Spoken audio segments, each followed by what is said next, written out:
Bonjour à tous, on va voir dans cette leçon quelles sont les principales propriétés du losange. C'est parti!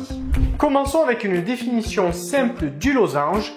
Le losange, c'est un quadrilatère qui a 4 côtés égaux.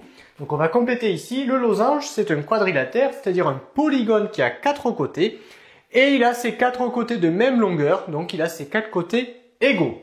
Donc on complète ici, le losange, c'est un quadrilatère,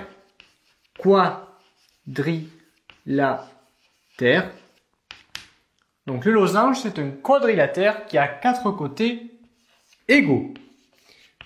Et on va de suite le montrer sur les figures ici avec le codage. Donc le losange, c'est un quadrilatère qui a ses 4 côtés de même longueur. Donc on va le montrer sur les figures en utilisant un codage, voilà, qui montre bien que le losange, c'est donc un quadrilatère qui a ses 4 côtés égaux. Ensuite, le losange, il fait partie de la famille des parallélogrammes. Donc on va compléter ici déjà. Le losange, il faut retenir que c'est un parallélogramme. Il fait partie de la famille des parallélogrammes, donc comme le carré et le rectangle. Donc le losange, c'est un parallélogramme et par conséquent, il a l'ensemble des propriétés des parallélogrammes. Alors là, une des propriétés, c'est que les côtés opposés d'un losange sont parallèles. Donc les côtés opposés d'un losange, ils sont parallèles. Autrement dit, si on revient ici, eh bien, si on regarde le losange ABCD, eh bien, les droites AB et DC, elles sont parallèles entre elles, de la même manière que les droites CB et DA, elles sont parallèles entre elles. C'est bien ce qu'on a dit ici. Les côtés opposés d'un losange sont parallèles. Ensuite, autre propriété qui concerne l'ensemble des parallélogrammes, c'est que les angles opposés d'un losange, ils ont la même mesure. Donc les angles opposés ont la même mesure. Là aussi, on va le montrer sur notre figure en utilisant un codage. Donc les angles opposés, ils ont la même mesure. Donc ici, eh bien, l'angle D, la mesure de l'angle D, va être la même que la mesure de l'angle B. Et pareil ici, l'angle A, alors on va changer de codage, hein, parce qu'attention, l'angle D, il n'a pas la même mesure que l'angle A, il a la même mesure que l'angle B. Donc là, je change de codage, et l'angle A, il va avoir la même mesure que l'angle C. Donc c'est ce qu'on en explique ici, c'est que les angles opposés d'un losange, ils ont la même mesure. Et enfin, les diagonales d'un losange, comme tous les parallélogrammes, ces diagonales se coupent en leur milieu. Donc on va expliquer rapidement ce que cela signifie.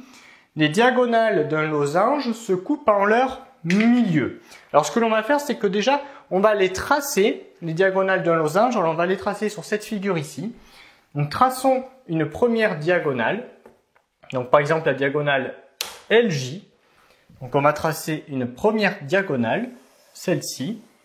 Voilà. Maintenant on va tracer la deuxième diagonale, c'est-à-dire la diagonale IK.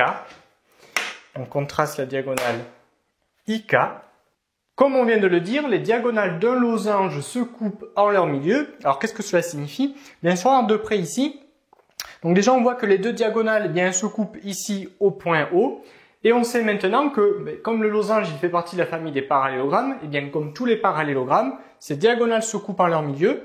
Cela signifie que O, le point O, c'est le milieu du segment LJ, et c'est également le milieu du segment KI. Donc on peut ici le montrer avec un codage sur la figure.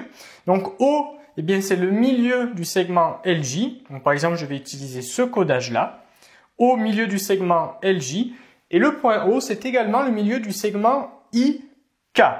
Donc, on va utiliser un autre codage pour montrer que finalement, OL égale OJ et OI égale OK. C'est ce que signifie le fait que les diagonales d'un losange se coupent en leur milieu. Autre propriété sur les diagonales d'un losange. Alors attention, ici, on se situait dans les propriétés qui concernent tous les parallélogrammes, c'est-à-dire que les côtés opposés sont parallèles, les angles opposés sont de la même mesure et les diagonales se coupent en leur milieu. Ça concerne tous les parallélogrammes et donc par conséquent également le losange. Par contre ici, ça c'est une propriété qui concerne le losange et non pas tous les parallélogrammes, hein, donc bien faire attention à ça. Le losange, il a une particularité en plus, il a une propriété en plus concernant ces diagonales, c'est que ces diagonales, elles sont perpendiculaires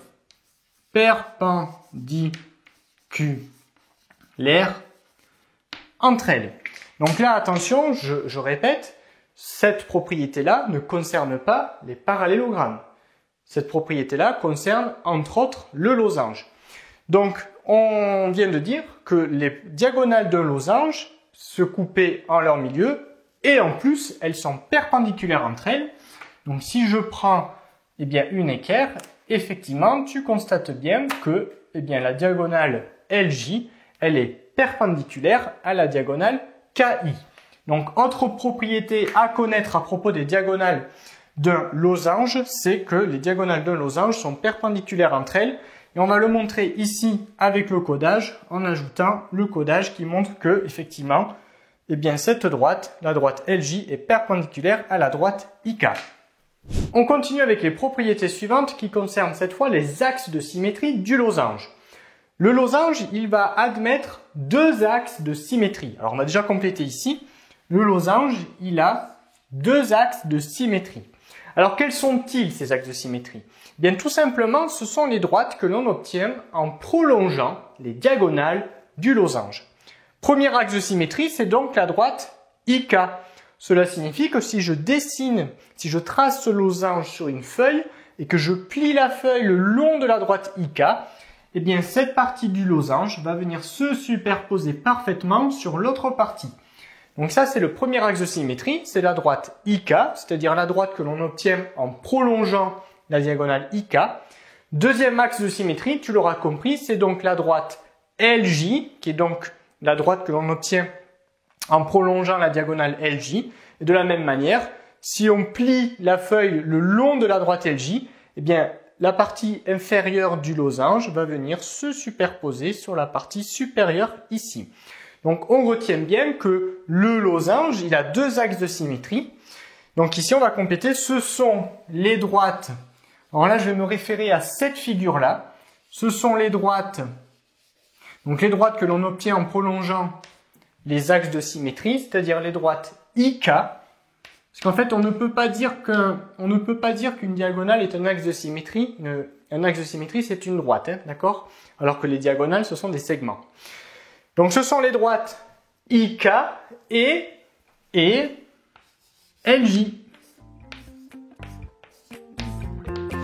Cette leçon est désormais terminée. Abonne-toi à la chaîne pour ne rater aucune de nos prochaines vidéos et on se dit à très vite dans une autre leçon de petits savants.